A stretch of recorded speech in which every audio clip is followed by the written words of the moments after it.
புரட்டாசி மாதம் அப்படின்றது ஏன் பெருமாளுக்கு உரிய மாதமா இருக்கு அப்படின்னு உங்களுக்கு தெரியுமா? வாங்க தெரிஞ்சுக்கலாம். பொதுவா சூரிய பகவான் ஒரு ராசியிலிருந்து இன்னொரு ராசிக்கு செல்வது தான் நம்ம மாத பிறப்பு அப்படின்னு சொல்றோம். அந்த வகையில பார்த்தோம் அப்படின்னா சூரியன் எந்த ராசிக்கு செல்றாரோ அந்த ராசியினுடைய கடவுளை வழிபடுவது நம்மளோட மரபா இருக்கு. அந்த வகையில புரட்டாசி மாதம் அப்படின்றது கன்னி ராசியில தான் சூரியன் சஞ்சரிக்கிறாரு.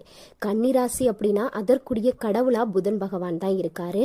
புதன் பகவான் விஷ்ணுவுடைய ஸ்வரூபமாக தான். இதனாலதான் புரட்டாசி மாதம் பெருமாளை வழிபட சிறந்த மாதமா இருக்கு. புரட்டாசி மாத சனிக்கிழமையப்போ விரதம் இருந்து பெருமாளை வழிபட்டோம் அப்படின்னா அத்தனை விதமான துன்பங்கள் துயரங்கள் அனைத்தும் நீங்கி நன்மைகள் அப்படின்றது நம்மளுடைய வாழ்க்கையில இருக்கு. ஸ்ரீ வெங்கடேஷ பெருமாள் புரட்டாசி மாதத்துல திருவோண நட்சத்திரத்துல திருமலை திருப்பதியில தான் பிறந்தாரு அப்படின்னு புராணங்கள்ல சொல்லப்படுது.